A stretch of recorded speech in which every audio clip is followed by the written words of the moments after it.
Hello students, today we are here to discuss class 8th, chapter number 3, exercise. Chapter number 3 में मैंने आपको कल ये रीडिंग कंप्लीट करा दी थी और मैंने आपसे बोला था कि इनकी चीज़ों को आप कंप्लीट कर लेना, पढ़ लेना, एक बार इसको रिव्यू कर लेना चैप्टर को, तो आपको आसानी से समझ में आ जाएगा। आज हम बात करेंगे एक्सरसाइज के बारे में, कुछ टॉपिक्स के बारे में, चीज़ें और आपको क्लियर होंगी। ठीक है स्टूडेंट्स, तो कुछ पहले पॉइंट्स ऑफ रिमेंबर पढ़ लेते हैं, फिर एक्सरसाइज के बारे में देखेंगे कि points of remember her exercise के बहुत ज़रूरी होते हैं। तो पॉइंट्स टू रिमेंबर क्या कहता है कि the major advancements in the human civilization has come only after the discoveries of metal and subsequently non metals. ये जो पॉइंट है ये कहता है कि जो एक बहुत बड़ा अचीवमेंट है, एडवांसमेंट है हमारे भारतीय सभ्यता में या हमारी मानव सभ्यता में जो आया, वो मेटल और नॉन मेटल की डिस्कवरी के बाद ही आया। जब तक मेटल नॉन मेटल नहीं थे तो हम लोग इतने सभ्य और सिविलाइज नहीं माने गए। In metals these unbound electrons are given off और डोनेटेड ड्यूरिंग कंपाउंड फॉर्मेशन।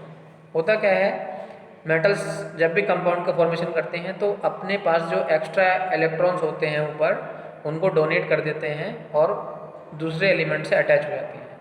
अगर इनके पास एक इलेक्ट्रॉन एक्स्ट्रा है तो ये दूसरे नॉन मेटल को दे देंगे और पॉजिटिव हो जाएंगे खुद और उसको नेगेटिव कर देंगे। दोनों का फॉर्मेशन ही क्या बन जाता है, कंपाउंड बन जाता है। In non metals there are no free electrons, instead there is a deficiency of electrons.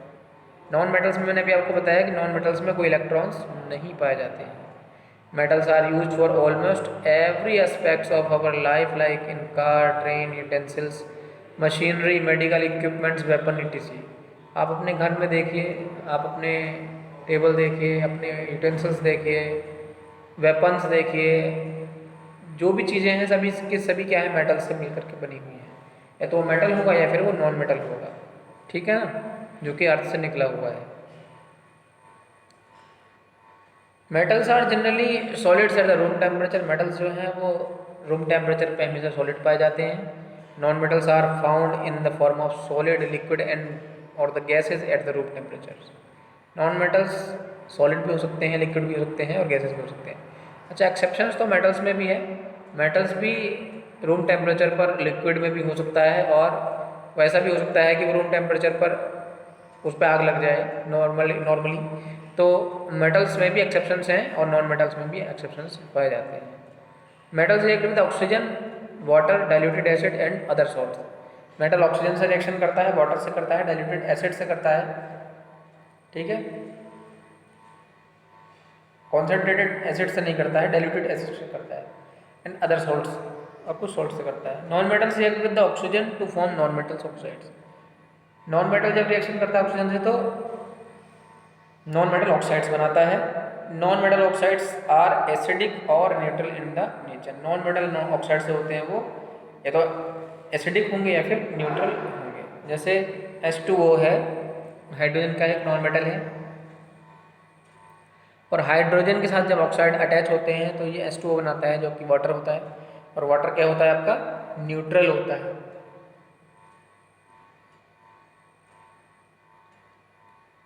Next है, most non metals do not react with dilute acids. अधिकतर जो नॉन मेटल्स होते हैं वो डाइल्यूट एसिड से रिएक्शंस नहीं करते, जबकि मेटल्स डाइल्यूटेड एसिड से रिएक्शंस करते हैं। चलिए देखते हैं एक्सरसाइज क्या कहते हैं। Exercise, which of the following is a radioactive metal. Radioactive metal की खोज, रेडियो एक्टिव मेटल कौन सा है? तो क्रोमियम, गोल्ड, पीबी यानी लेड और द यूरेनियम। तो आपको पता होना चाहिए कि यूरेनियम इसका राइट आंसर होगा। ठीक है, इसका सेकंड पार्ट जो है आपका यूरेनियम करेक्ट होगा। ये fourth part, uranium is the right answer. Radioactive metal है uranium. Which of the following is a non metallic in nature. Non metallic in nature कौन है इसमें से? तो नॉन मेटेलिक देखो, helium, sodium, argon and carbon. इसमें से non metallic carbon भी हो सकता है, बट यहाँ पर नॉन मेटेलिक के बारे में दिया है कि non metal accept the electrons becomes negative and hydrogen and helium are two light element which are non metallic in nature. Yes, non metallic होते हैं, इसमें से आपको हीलियम करना है। सही कर लेंगे इसको, नॉन मेटेलिक आपका हीलियम।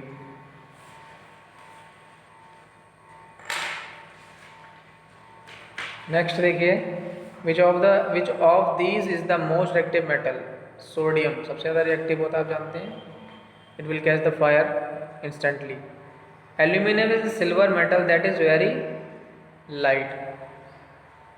एल्यूमिनियम क्या होता है? सिल्वर ही होता है, लेकिन ये लाइट होता है, बहुत ज़्यादा हल्का होता है।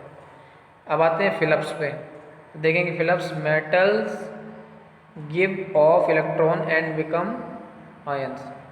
मेटल्स अपने इलेक्ट्रॉन्स देते हैं और क्या हो जाते हैं? पॉजिटिव हो जाते हैं। Metals are dash at room temperature. Generally metals क्या होते हैं? रूम टेम्परेचर पर कैसे होते हैं? सॉलिड होते हैं। कैसे होते हैं? सॉलिड होते हैं। Non metals electrons while forming compounds. Non metals क्या करते हैं? बोरो करते हैं इलेक्ट्रॉन्स को। क्या करते समय? फॉर्मिंग कंपाउंड बनाते समय नॉन मेटल्स इलेक्ट्रॉन्स को बोरो करते हैं, लेते हैं। ठीक है, देने वाला कौन है? मेटल्स देते हैं और नॉन मेटल्स लेते हैं। Non metals are put on the right side of the periodic table. Non metals कहाँ होते हैं? राइट साइड में होते हैं। किसके? इलेक्ट्रॉन आपके पीरियोडिक टेबल में राइट साइड में होते हैं। Arsenic, antimony, germanium and boron are the examples of metalloids. Metalloids क्या होते हैं? जो जिनमें मेटल्स के और नॉन मेटल्स की दोनों की जो प्रॉपर्टीज़ हों वो मेटलॉइड्स में आते हैं। तो arsenic, antimony, germanium and boron are the examples of metalloids. All metals react with oxygen to form the metal oxide. सभी प्रकार के मेटल्स मेटल ऑक्साइड बनाने के लिए ऑक्सीजन से रिएक्शन करते हैं। कॉपर, गोल्ड, सिल्वर कौन से ऐसे हैं जो रिएक्शन नहीं देते पानी से? तो कॉपर, गोल्ड, सिल्वर के साथ साथ एक है एल्यूमिनियम। कॉपर, गोल्ड, सिल्वर के साथ साथ एक है एल्यूमिनियम जो कि पानी से रिएक्शन नहीं देता है। ठीक है, नेक्स्ट देखिए, carbon forms carbon dioxide which is an acidic oxide. Carbon forms carbon dioxide which is an acidic oxide. True होगा। कार्बन क्या करता है? कार्बन डाइऑक्साइड बनाता है जो कि एक एसिडिक ऑक्साइड है।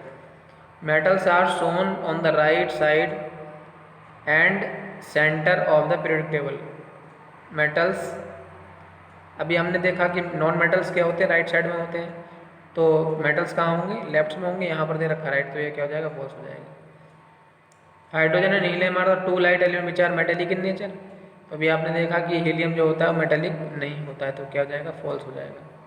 ठीक है, melting point of sodium and potassium are below 100। तो ये बात सही है, बहुत जल्दी से आप पकड़ लेते हैं। इनका मेल्टिंग पॉइंट कम होता है, यानी कि ये इनमें तुरंत आग लग जाती है। Magnesium reacts with diluted sulphuric acid to form magnesium sulphate. Magnesium reacts with diluted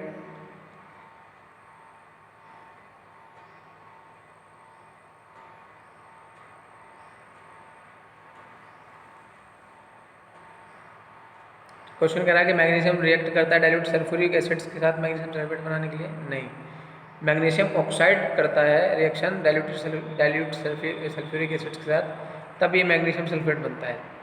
सिर्फ मैग्नीशियम से नहीं बनेगा। ठीक है, metalloids are placed in between the metals and non metals in the periodic table. Yes, metalloids जो हैं वो दोनों के बीच में होते हैं। Acidic oxide dissolve in water to produce salt. Acidic oxide जो है डिज़ोल्व हो जाते हैं टू प्रोड्यूस सॉल्ट, बट पानी में नहीं प्रोड्यूस सॉल्ट नहीं करते हैं वो। आपको बता दूं यहाँ पर, वो सॉल्ट प्रोड्यूस नहीं करते हैं, वो एसिड्स प्रोड्यूस करते हैं। Acidic oxide dissolve in water to produce acids, वो सॉल्ट नहीं प्रोड्यूस करते हैं। ठीक है स्टूडेंट्स, तो यहाँ तक आपका हो गया ट्रू फॉल्स। अभी देखिए matching. Ability of metals to be melted. किसी भी मेटल की वो क्षमता जिसमें वो पिघल सके और लंबा खिंच सके, वो डक्टिलिटी कहलाता है। ब्रिटल मेटल है आपके पास जिंक, जो टूट जाता है, अगर आप हैमर्ड कर दें तो वो टूट जाएगा। These oxides are neither acidic और नॉर बेसिक इन नेचर। तो ये होते हैं neutral oxides. When hydrogen reacts with oxygen to form water. अभी मैंने आपको बताया था कि कौन से जो है न्यूट्रल ऑक्साइड होते हैं, जब वो ना ही एसिडिक हो ना ही बेसिक हो, तो वो न्यूट्रल में चले जाते हैं। और हाइड्रोजन और ऑक्सीजन का कॉम्बिनेशन होता है तो पानी बनता है, वाटर बनता है। It is a highly reactive metal and catches fire easily.